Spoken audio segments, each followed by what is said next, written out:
All right, let's dive right into this explainer. We're plunging straight into the desperate, blood-soaked swamps of South Carolina in August of 1780.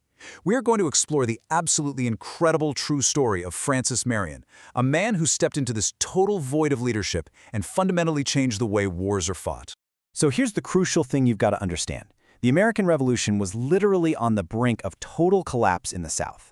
You know, we usually picture the Revolutionary War happening up in places like Boston or Valley Forge, right? But in the summer of 1780, South Carolina was the absolute epicenter of the conflict.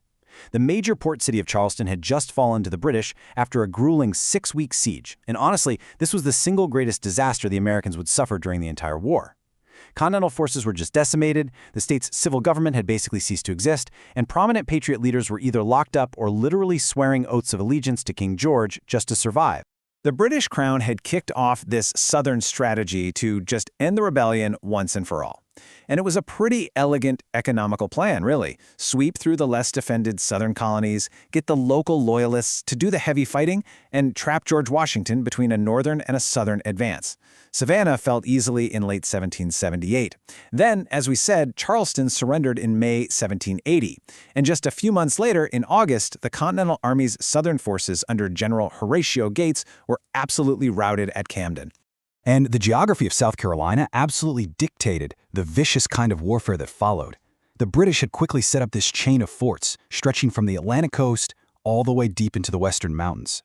The landscape was vast, filled with winding rivers, isolated little settlements, and these dense, mosquito-infested marshes. Controlling that kind of territory required massive resources. But at this point, the British really thought the war here was essentially over. Now, when you picture a military savior, you probably imagine this strapping, boisterous commander on a white steed, right? Well, the reality here, Francis Marion was 48 years old, stood about 5'2", and weighed maybe 110 pounds soaking wet. He had knock knees, a hook nose, and was hobbling around on a severe limp from a fractured ankle. And actually, he got that injury by jumping out of a second-story window in Charleston to escape a locked room during a drinking party. I mean, you can't make this stuff up. He wasn't a big talker, he definitely wasn't physically imposing, and yet he was about to become the most dangerous man in South Carolina. So that brings us to part 1, a vicious civil war, South Carolina torn apart. And a twist of absolute dramatic irony, General Horatio Gates, the Grand Commander of the Continental Army in the South, had actually just dismissed Marion and his ragtag motley band of volunteers. He sent Marion off on this busy work mission to go destroy boats in the Williamsburg district. Literally days later, Gates's traditional army was completely wiped out at the Battle of Camden. This left Marion completely alone in a fractured state. The landscape he stepped into was essentially a free-for-all. I mean, it was a bona fide civil war, and far less civil than the one between the states 80 years later. This wasn't just British regular troops versus American Continentals. It was Whigs against Tories, neighbor against neighbor, father against son. People switched sides depending on who was winning that day. Old vigilante feuds between regulators and moderators just boiled over into sheer, absolute violence. General Nathanael Greene actually observed this sheer terror firsthand. It was a landscape where men were dragged right from their sickbeds and executed. Soldiers waving white flags were just cut down in cold blood.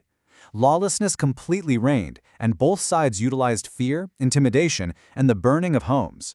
It was an environment perfectly primed to turn literally any military leader into a ruthless warlord. Which leads us to part 2, Forged on the Frontier, the making of a tolerant warrior. Now, despite all this absolute chaos around him, Marion somehow became known as one of the most humane commanders of the entire war. He fiercely forbade cruelty, he punished his own men for burning private homes, and he repeatedly stepped in to stop his troops from hanging surrendered enemies. So where did this moderation come from? Well, it started with his Huguenot heritage. Marion's grandfather had fled intense religious persecution back in France, seeking asylum in the New World. And this instilled in the Marion family a profound, deeply rooted sense of moderation and tolerance. They knew firsthand what it meant to be hunted for their beliefs, and that historical trauma embedded a deep respect for liberty and order within Francis Marion long before the Revolution ever began.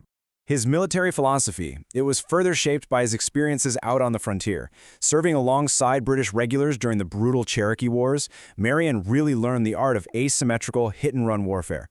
He saw how the Cherokees used the terrain to their advantage, firing from cover instead of, lining up in open fields like traditional armies.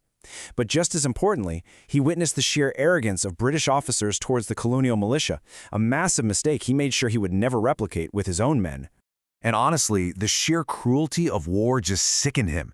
He was actually ordered to burn Native American cabins and cut down their crops to starve them out. And while other soldiers were cheering, Marion agonizingly reflected on this scorched earth tactic, profoundly disturbed by it. This crucible on the frontier is what really forged his strict moral compass against wanton cruelty and civilian destruction. Moving right along to Part 3, the Palmetto Fort, a mini-narrative of defiance. Let's flash back a bit to 1776, way before the dark days of 1780. The Battle of Sullivan's Island posed this just incredible challenge. The British showed up with a massive naval armada. Marion was an officer tasked with defending this half-finished fort made out of sand and local wood, garrisoned by raw troops who were staring down Commodore Peter Parker's heavy warships.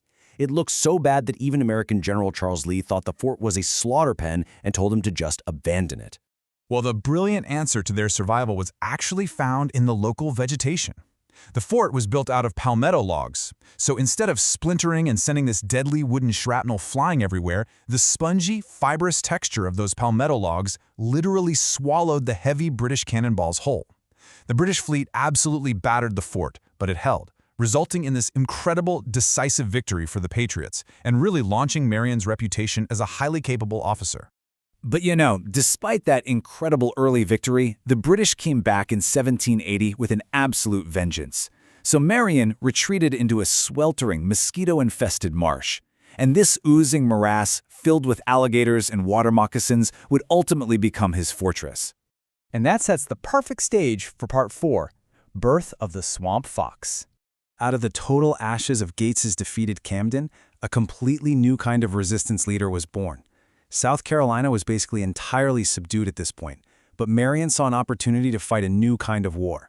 Taking command of the fiercely independent Williamsburg militia, Marion looked absolutely nothing like a traditional Continental officer anymore. He wore this mismatched uniform, adopting a coarse crimson jacket, which is ironic since that's the hue of the enemy, but hey, it was the only cloth available. On his head, he wore a leather skull cap inscribed with a silver crescent and the word Liberty. He took this makeshift appearance and turned it into a powerful symbol of ghost-like rebellion. This right here is where the legend was truly made. Actually, a crazy detail, he kept the devastating loss at Camden a total secret from his own men so they wouldn't lose heart. He forged this spiritual fraternity, kind of akin to Robin Hood's band in Sherwin Forest. They utilized just unmatched equestrian mobility. They set up elaborate spy networks. They didn't bother fighting set-piece battles. Instead, they hit British supply lines, ambushed patrols, and then vanished right back into the swamp before the enemy could even organize a counterattack. Marion would go on to cement his legacy across this really intricate network of waterways and ferry crossings, places with names like Nelson's Ferry, Snow's Island, and the winding Santee River. Marion and his men knew this terrain intimately, whereas the British were just totally hopelessly lost in it. The British commanders would chase him endlessly, only to find empty camps and dead ends, and that's exactly what earned him the legendary nickname, the Swamp Fox. So, all of this leaves us with one incredibly fascinating question to ponder. How exactly did this unlikely hero, this 110-pound, knock-kneed, limping farmer, turn the tide of the entire war from the darkest depths of the Carolina swamps? Well, by refusing to fight on the enemy's terms and by maintaining his fundamental humanity in a landscape of utter brutality, Francis Marion proved that sometimes the most impenetrable defenses aren't made of stone at all, but of the very swamps we fear to tread.